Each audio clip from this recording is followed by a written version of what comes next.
सभी पत्रकार साथियों का बहुत बहुत धन्यवाद। सभी का स्वागत करता हूं। सभी को नमस्कार, प्रणाम, जय भीम, जय संविधान। बंधुओं, आप सबको मालूम है, एक के बाद एक लगातार पूरे देश के अंदर जातिगत मानसिकता के आधार पर प्रताड़ना करने वाले घटनाक्रम घट रहे हैं। 2014 के बाद से इस देश में इन घटनाओं में बहुत तेजी से वृद्धि हुई है। आप सबको मालूम है इटावा की घटना। इटावा के अंदर एक भागवताचार्य को सिर्फ इस आधार पे क्योंकि वो यादव जाति के हैं, उनका मुंडन भी कर दिया गया, उनको अपमानित किया गया, उनकी मारपीट की गई। यहाँ तक आरोप है, सच्चाई नहीं पता मुझे, लेकिन जो आरोप लग रहा है कि उनके ऊपर मूत्र का तक छिड़काव किया गया। निश्चित रूप से ये जो घटना है, हम ये मान के चलते हैं कि ये घटना कहीं ना कहीं हमारे समाज के उस ताने बाने की आज भी पोल खोलती है जिसमें हम लोग लड़ाई लड़ रहे हैं सामाजिक न्याय की। और हम कहते हैं कि आज भी जाति के आधार पर ऊंच नीच और शोषण करने की सोच बनी हुई है। ये घटना उसकी तस्दीक करती है कि पिछड़ा वर्ग की जाति, जिसमें यादव सबसे ताकतवर जाति मानी जाती है, और वो भी मुलायम सिंह यादव जी के जिले का ये मामला है जहां पे वो लगातार इतने समय तक उन्होंने शासन किया। तो मैं ये मानता हूं कि निश्चित रूप से ये घटना ये दिखाती है कि आज भी समाज के अंदर जातिगत सोच और मानसिकता से काम हो रहा है।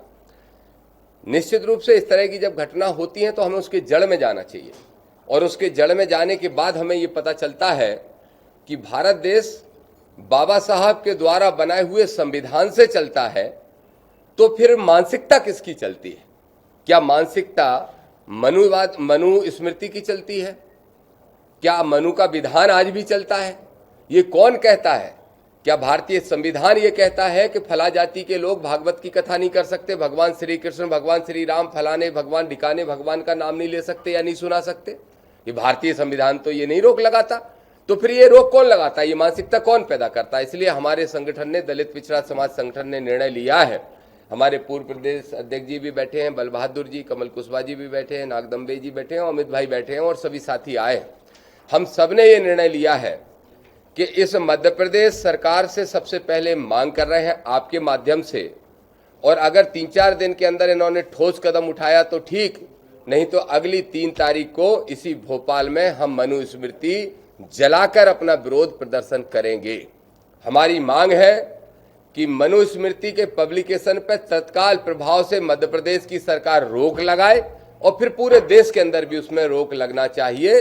उसको बैन किया जाए, उसके छपने पे, उसके बिकने पे, उसको पढ़ने पे, सब पे मनु स्मृति पे बैन किया जाए। क्योंकि मनु स्मृति मानवता के खिलाफ है, किसी जाति विशेष के नहीं, बल्कि देश के ताने बाने के खिलाफ है। इस देश की एकता और अखंडता को खत्म करने का काम करती है। इसलिए मनु स्मृति को हम जलाएंगे 3 तारीख को, और ये हमने निर्णय कर लिया है।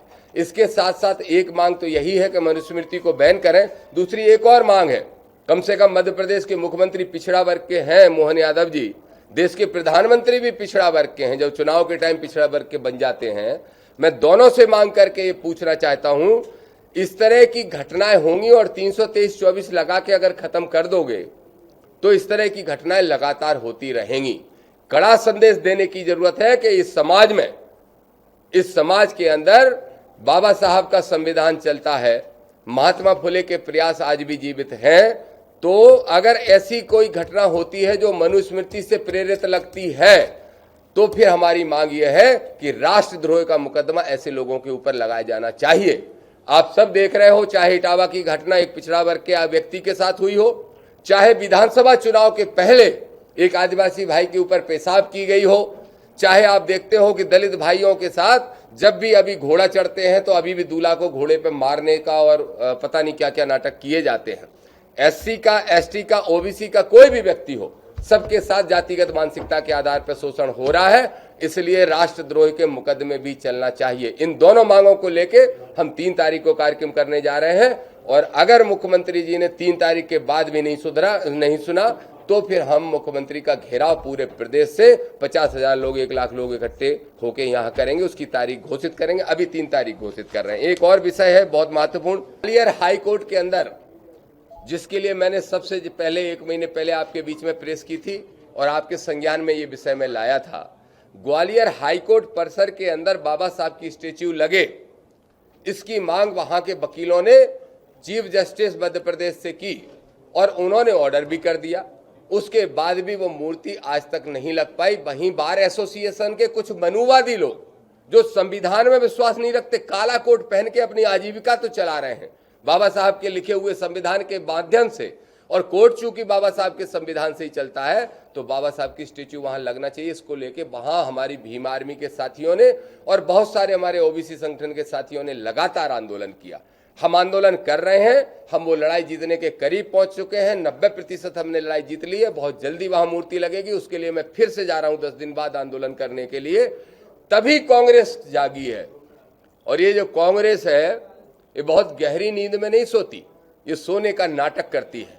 ये नकली अंबेडकरवादी कांग्रेसी लोग, आदरणीय राहुल गांधी जी से मैं पूछना चाहता हूं, राहुल गांधी जी रोज जातिगत जनगणना की बात कर रहे हो, पहले इसका जवाब तो दे दो कि 2011 में जो आपने कास्ट सेंसस कराया था, क्या उसमें जातिवार आंकड़े आपके पास नहीं आए थे? और अगर आंकड़े आपके पास आए थे तो आपने तब से लेके फिर 5 साल तक 4 साल तक उजागर क्यों नहीं किए थे? क्या मानसिकता थी? और आज भी मांग क्यों कर रहे हो? सबसे पहले तो ये मांग करो, सड़क पे बैठ जाओ मोदी जी के सामने जाके कि पहले 2011 के आंकड़े उजागर करो, लेकिन नहीं बैठ सकते क्योंकि उसमें दोषी आप हो। इसी तरह से ग्वालियर हाईकोर्ट के मामले में भी, बाबा साहब की स्टेच्यू के मामले में भी मिस्टर बंटाधार जी जागे हैं बहुत दिनों बाद, आदरणीय पूर्व मुख्यमंत्री जी मध्य प्रदेश के, और वो पहुंच के वहां पे एक नौटंकी करके आए, फिर उपवास का कार्यक्रम रख दिया। जब हम सड़कों पे लड़ रहे हैं, केस झेल रहे हैं, हमारे कार्यकर्ता वहां पे भीम आर्मी के कार्यकर्ता पिटाई खा रहे हैं, वकीलों से संघर्ष कर रहे हैं, हमारे वकील साथी जो कोर्ट के अंदर है वो रोज संघर्ष कर रहे हैं, उसके बाद कांग्रेस जागी और उपवास की नौटंकी कर रही है। मतलब महात्मा गांधी जी की कांग्रेस बाबा साहब के लिए उपवास कर रही है। ये नौटंकी बंद करो कांग्रेसियों, तुम्हारी नौटंकी हमारे आंदोलन को कमजोर कर रही है। मैं स्पष्ट तौर पे कह रहा हूं, बाबा साहब के आंदोलन को, सम्मान को हम सब लड़ लेंगे, अपनी जान देनी पड़ी तो देने को हम तैयार हैं। इसलिए मैं कहना चाहता हूं, क्योंकि फूल सिंह बरैया जी, बहुत स्पष्ट तौर पे कह रहा हूं, बहुत महत्वपूर्ण बात कह रहा हूं, फूल सिंह बरैया जी हमारे मूवमेंट के बड़े नेता हैं, मैं उनका सम्मान करता हूं, मेरे ही जिले भांडेर से विधायक हैं। फूल सिंह बरैया जी ने 36 मिनट के भाषण में 6 बार अपनी ये पीड़ा जाहिर की कि कांग्रेस और बाबा साहब की विचारधारा अलग है, इनको एक करने की जरूरत है। इतना ही नहीं, फूल सिंह बरैया का भाषण आप सुन लेना, हमारे साथी आपको सब भेज देंगे लिंक उनकी। उन्होंने उसी उपवास कार्यक्रम में 1000 लोगों के बीच में कहा कि कांग्रेस के अंदर आरएसएस के कीड़े पल रहे हैं। वही फूल सिंह बरैया जी ने अंत में भाषण में ये तक कहा कि बाबा साहब से संविधान की उपाधि, संविधान निर्माता की उपाधि वापस लेके BN राव को दी जाए, इसकी मांग 4 कांग्रेसी 5 कांग्रेसी नेताओं ने राष्ट्रपति को चिट्ठी लिख के की। और उन्होंने कहा, जीतू पटवारी जी 20 दिन हो गए, क्यों अभी तक उनको पार्टी से नहीं निकाला? मैं भी आपसे पूछना चाहता हूं, जीतू पटवारी जी जवाब दो, क्या ऐसे लोगों को आप पार्टी में रख के बाबा साहब की लड़ाई लड़ना चाहते हो? ये नौटंकी बंद करो। क्यों उन्होंने आपने उन लोगों को पार्टी से नहीं निकाला? निकालने का काम करो, नहीं तो PCC चीफ को घेरने का भी हम काम करेंगे। इसके साथ साथ ये बात और स्पष्ट तौर पर पूछना चाहता हूं, चाहे बरैया जी हो, दिग्विजय सिंह जी, आजकल आपको बहुत आरक्षण याद आ रहा है। सत्ता बहुत लंबा वनवास मिल गया क्या? अगर इतना ही आरक्षण की चिंता थी, इतने ही पिछड़े वर्ग की चिंता थी, तो 10 साल मुख्यमंत्री रह लिए, क्यों मध्य प्रदेश से 14 के जगह बढ़ा के 15 आरक्षण आप नहीं कर पाए? जब विपक्ष में रहती है कांग्रेस, तब पिछड़ों की, दलितों की, आदिवासियों की बात करने लगती है, और जब सत्ता में बैठती है तो सिर्फ मलाई खाने में विश्वास रखती है। तो आज मुख्य रूप से आप सबके बीच में हम सब साथी इसीलिए आए हैं कि आगामी 3 तारीख को हम मनुस्मृति को जला के अपना विरोध प्रदर्शन करेंगे। हमने कल ही मुख्यमंत्री जी को चिट्ठी लिखी है, जो आपको मैं भी सब साथियों को भेज दूंगा, और उनसे मांग की है, अगर वो मान जाते हैं तो ठीक, नहीं तो 10-15 दिन के ही अंदर मुख्यमंत्री के घेराव का बड़ा कार्यक्रम का आयोजन करेंगे। आप सभी साथी आए, आपको धन्यवाद।